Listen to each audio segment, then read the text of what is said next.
देखिए दोस्तों, एक और आया है ये रिक्शा का म्यूजिक सिस्टम रिपेयर होने के लिए। देख सकते हैं यहाँ पे लाइट दे दी है, हमारा लाइट कोई भी लाइट नहीं आ रहा है। अब इसका स्विच भी डायरेक्ट करके देख लेते हैं। जैसा कि कोई भी लाइट नहीं आ रहा है। यहाँ पे सबसे पहले हम इसमें वोल्टेज चेक करेंगे। देखिए दोस्तों, पता लगाने के बाद यहाँ पे देखिए रेजिस्टेंस जो थोड़ा सा जला हुआ है, कोई बात नहीं है, हमारा काम करेगा।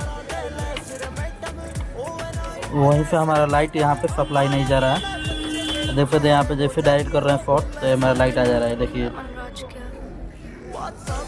डायरेक्ट करके तब देखते हैं इसमें कस्टमर का गाना है, साउंड भी नहीं आ रहा है। पूरा चेक करके दिखा। देखिए दोस्तों, यहाँ पे जम्पर दे दिया, हमारा सिस्टम चालू हो गया लेकिन साउंड नहीं आ रहा है। तो इसके लिए हम इसका आईसी पे देखेंगे तो आईसी हमारा हीट हो रहा है थोड़ा, इसको हम चेंज करके देखेंगे। पहले इसे रिमूव कर लेते हैं।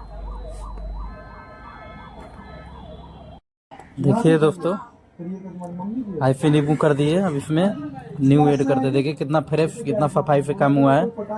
काम अच्छा लगा हो तो पेज को फॉलो करें, वीडियो को लाइक करें, चाहे यूट्यूब पे देख रहे हैं तो चैनल को सब्सक्राइब करें। देखिए दोस्तों, हमारा साउंड आ गया। इसमें लाइट भी देख सकते हैं और आईसी जो लगा उसका कितना सफाई से काम हुआ है ये भी देख सकते हैं। देखिए कितना फ्रेश काम हुआ है। वीडियो अच्छा लगा तो एक लाइक तो बनता है।